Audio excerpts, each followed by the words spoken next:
Assalamualaikum sahabat lingkungan. Perkenalkan, saya Hanan Salsabila, mahasiswa Kesehatan Lingkungan Program Studi Kesehatan Masyarakat 2017 UIN Syarif Hidayatullah Jakarta. Pada video kali ini, saya akan memaparkan informasi tentang tata cara penanganan tumpahan limbah COVID-19 dalam jumlah besar di rumah sakit. Seperti yang sudah kita pahami, pandemi COVID-19 yang sedang terjadi di negara ini tak kunjung selesai. Tidak bisa dipungkiri bahwa penularan penyakit masih terjadi di tengah masyarakat. Banyak dampak yang ditimbulkan dari masalah ini. Salah satunya adalah limbah yang dihasilkan, khususnya limbah medis rumah sakit yang harus diperhatikan karena pasien COVID-19 ditangani oleh pihak rumah sakit. Sampai detik ini, 26 Juni 2020, Indonesia mengalami kasus positif COVID-19 mencapai angka 51.000 orang yang terkonfirmasi. Tingginya pasien positif COVID-19 tentu berbanding lurus dengan jumlah medis yang dihasilkan, maka semakin meningkatnya pasien positif COVID-19 yang terkonfirmasi, semakin meningkat pula limbah medis yang dihasilkan dari penanganan pasien COVID-19. Yang dimaksud limbah medis COVID-19 adalah limbah medis yang dihasilkan dari penanganan pasien COVID-19. Limbah medis COVID-19 ini ada dua bentuk, yaitu limbah cair dan limbah padat. Limbah cair COVID-19 adalah semua air buangan yang berasal dari kegiatan penanganan pasien COVID-19 yang kemungkinan mengandung virus corona, darah, dan cairan tubuh lainnya, serta cairan yang digunakan dalam penanganan pasien yang berbahaya bagi kesehatan.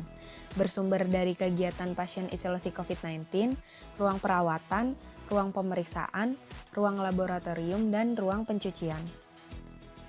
Yang dimaksud dengan limbah padat COVID-19 ialah bahan sisa yang tidak digunakan kembali yang berpotensi terkontaminasi oleh virus corona yang digunakan oleh petugas yang menangani pasien COVID-19 di rumah sakit, seperti bekas jarum suntik, kantong infus, sarung tangan, perban, tisu, masker sekali pakai, dan APD sekali pakai. Yang dimaksud dengan tumpahan limbah cair COVID-19 dalam jumlah besar di rumah sakit ialah kemungkinan terjadinya kebocoran IPAL. Agar tidak terjadi kebocoran IPAL, maka dipastikan bahwa 1. Memastikan bahwa semua cairan buangan menuju IPAL. 2. Memastikan pipa yang menuju IPAL tidak tersumbat. 3. Memastikan semua unit operasi dan unit proses IPAL bekerja dengan optimal. 4. IPAL didisinfeksi dengan klorinasi agar air buangan yang akan dibuang ke lingkungan tidak mencemari dan tidak menularkan virus COVID-19 kembali. Yang dimaksud dengan tumpahan limbah padat COVID-19 dalam jumlah besar di rumah sakit ialah pada limbah padat COVID-19 yang sudah dikumpulkan, namun dalam pengolahannya masih kurang memenuhi persyaratan yang dapat menjadi penyebab penularan COVID-19 kembali. Berikut adalah langkah-langkah penanganan limbah padat COVID-19. 1. Petugas limbah wajib menggunakan APD lengkap. 2. Limbah dimasukkan ke dalam wadah yang dilapisi kantong plastik warna kuning yang bersimbol biohazard. 3. Setelah 3/4 penuh atau paling lama 12 jam, limbah padat dikemas dan diikat rapat. 4. Berikan simbol infeksius pada label, serta keterangan limbah sangat infeksius atau infeksius khusus. 5. Limbah yang telah diikat dilakukan disinfeksi menggunakan disinfektan berbasis klorin konsentrasi 0,5%. 6. Pengolahan limbah medis dapat menggunakan pihak ketiga yang sudah terdaftar di KLHK. 7. Pengolahan limbah menggunakan insenerator atau autoclave.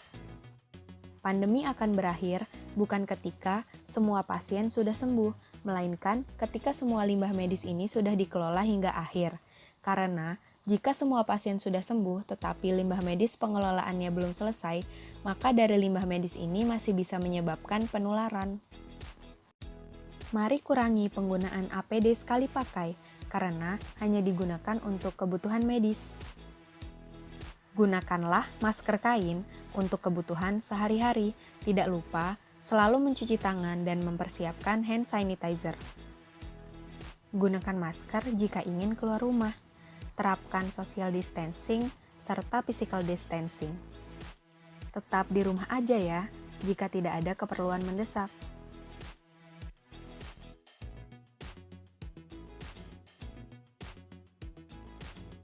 Terima kasih sudah menonton, semoga bermanfaat.